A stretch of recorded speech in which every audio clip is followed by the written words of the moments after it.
Welcome to another episode of Otomi.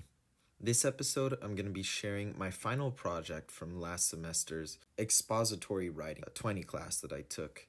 It's a requirement at Harvard, but it's an interesting class. I specifically took it on a topic called language, identity, and power. And we looked at different ways in which language shaped power dynamics on lines of gender and lines of race. So our final project was basically to make a podcast about a research paper that we conducted. This research paper used field experiments, it used expert opinions, expert interviews that I made, also field interviews with other students at Harvard, and primary and secondary sources. And we were supposed to convert that into a podcast. So I wrote about the term Latinx and how people at Harvard specifically identified the term Latinx versus Latine versus Latino, and see if there were any differences on the basis of gender with how people identified. I think we had some really interesting results, so please enjoy.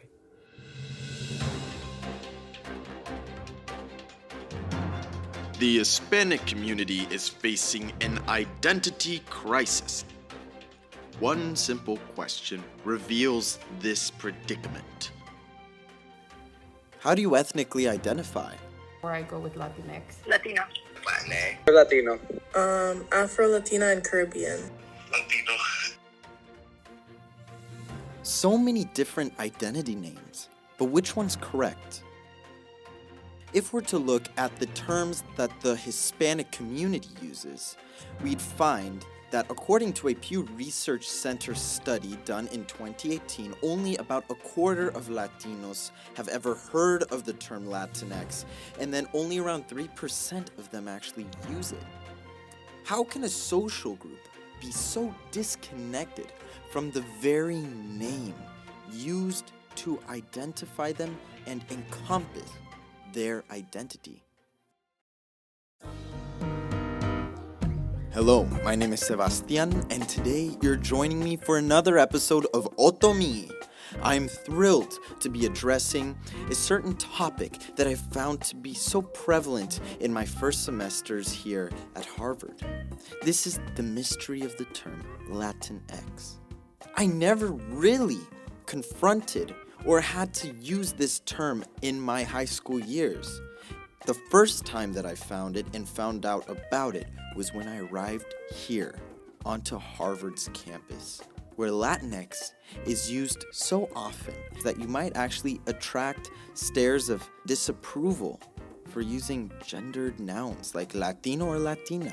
I, much like many other Latinos, have struggled to know how to use this term Latinx and from what origin it exactly comes from. Is it Latin American or is it an Anglicization of the word Latino? To help answer this question, I've invited Professor Americo Mendoza Mori, a professor of Latinx studies at Harvard University, to help answer our many questions surrounding the term Latinx and its origins. Profe, what are exactly the origins of this term Latinx that seems to be so new to our members of our community? The term has, the history of the term has different theories. One of them is that it was used in Latin America for writing purposes. So people wouldn't use the X as gender neutral when talking to people, but when writing. For example, todos, people would write a TODX, S, for example. But certainly is a term that is mostly used in the United States. And of course, the goal is to make the Latin identity or Latinidad more like gender inclusive. We also have to acknowledge that right now it's mostly used in academic circles. And that the intentions are good, at the same time the use and the scope is limited. Profe, would you say that Spanish language norms are contributing to sexism? I mean, when we think of how the default word is el ciudadano, el hombre, or and so on. We can just say that because Spanish is a gender language, and where the O is the neutral form, we already maybe are prompt to assume as male as a neutral case of like understanding the language. Gender is an important part of the Spanish language. We can actually cite the Sapir-Whorf hypothesis, which says that language both constrains and forms our thoughts, beliefs, and perceptions. So, if gender is so prominent, then the use of gender can influence the way that men and women are perceived in Latin American society. Again, there's been resistance to the term. And does this make Latine people sexist? Well, in 2020, the sociolinguist Cristóbal Salinas Jr. tried to get closer to answering why the term Latinx hasn't caught on very well within the Latinx community. So, he conducted a field study in which he asked graduate Hispanic students how they identified and related with the term Latinx. His results were very interesting. Salinas found that the students associated the term Latinx with privileged academic spaces. And while students may have used Latinx at school, they never used this word when interacting with their communities. To analyze his evidence, Salinas used a specific framework of thought derived from an earlier scholarly work of his from 2018. Now, this work talked about the concept of voces de poder and voces perdidas. Voces de poder are voices of power, and voces perdidas are lost voices. This frame of reference makes it clear how there's a dissonance between privileged individuals who may use certain jargon while excluding individuals of whom that term or jargon actually belongs to. A key thing that I noted in Salinas' study is despite all that he discovered about the relationship between Latinx students with the term Latinx, he didn't address the very reason for the creation of such a term, which is gender. So I find it essential that we look deeply into the way that men and women differ in their interactions and relationships with the term Latinx. We're first going to talk with Jose. Jose is a first-year student who is of Mexican descent. Jose identifies as Latino, and he doesn't like to be called Latinx or Latine. I don't use the term for myself, nor do I use it for others. Why not? Well, the main reason is because of the fact that it just doesn't really work with the Spanish language. For that reason, I prefer to use other terms like Latine. It's not perfect, it's still kind of strange using an E, but it's a start to trying to change Spanish and doing it in a way that's more comfortable with Spanish speakers and a way that's more aligned with the Spanish language. Jose has a very interesting perspective. As he says, he uses the term Latino for himself, but he's fine with using a gender-neutral term like Latine to identify his community. So what was this feature that caused Jose to have this aversive reaction to the term Latinx? Pronunciation. In 2016, Mary Buchholz, a sociolinguist, observed how the mispronunciation of names, especially in the context of the Anglicization of Hispanic names, threatened one's identity, undermining the cultural and individual integrity of one's name. So, as we can see, to Latino men, their Hispanic identity, their Latino identity is crucial. And for this reason, they're so adamant about protecting their traditional Hispanic pronunciation, whether it be through Latine for the group or Latino for themselves. Again, pronunciation is the issue here, not grammar. And that's why there doesn't appear to be strong opposition to gender-neutral Latine. So, we've asked the men about their opinion. Now, let's move to the women. Today, I have here with me, Maria. Maria is a senior of Mexican descent. And Maria actually identifies as Latinx, not Latina, even though she is a woman.